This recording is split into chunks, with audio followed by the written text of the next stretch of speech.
what you're seeing here, if you've seen the shroud before, it doesn't look like the Shroud of Turin, because the Shroud of Turin is itself a negative image. What we have here is a half-size photographic negative of the shroud. So that where on the shroud it is dark, what you're seeing here is light, and vice versa. The shroud itself is a negative image. So by having a negative of a negative, we can actually see visually what's on the shroud. The shroud was not able to be seen really in any detail until 1898, when for the very first time it was being photographed.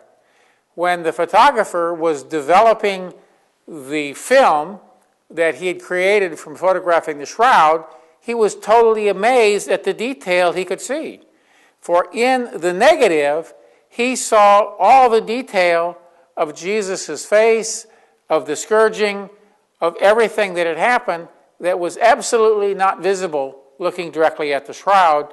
At that point, we understood for the first time that the shroud itself was a negative image. When you're looking at the shroud, you see a number of confusing markings. Most prominent are the vertical lines that run up and down the shroud. We've taken the shroud and divided it into two panels where you have the frontal image and the reverse image of the shroud. The shroud, actually, if we took this panel, turned it over, and stacked it up from here, you'd have the whole image of the shroud as one continuous piece. And you see this vertical line here actually continues right on this side, so they would be lined up. The way the shroud for the first 1,000 years was primarily viewed was by folding the shroud vertically, as you can see right on this fold line, folding it back on both sides, and then folding it over and over so that this much of the shroud is what was shown, this rectangle, and what you had then was a photograph of Jesus' face. That's the way the shroud was initially showed.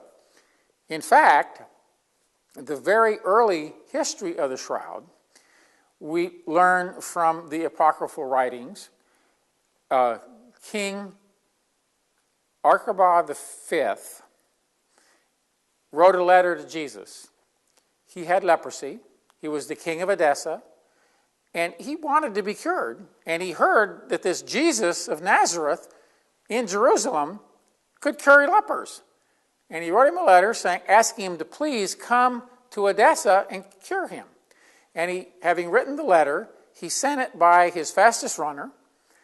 Unfortunately, the runner arrived right at the beginning of Holy Week. Jesus read the letter and apologized to the runner that he could not accommodate him. However, after Pentecost, the apostles decided to send Thaddeus, also called Jude, or St. Jude, to Edessa.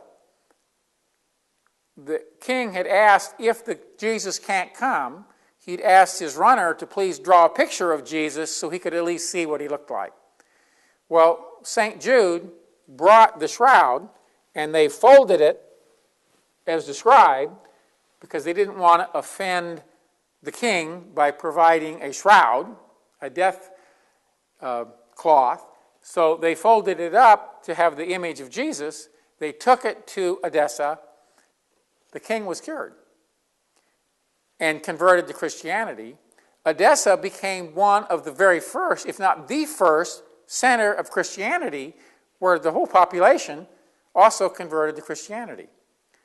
Well, years later, the king died, and his son became king.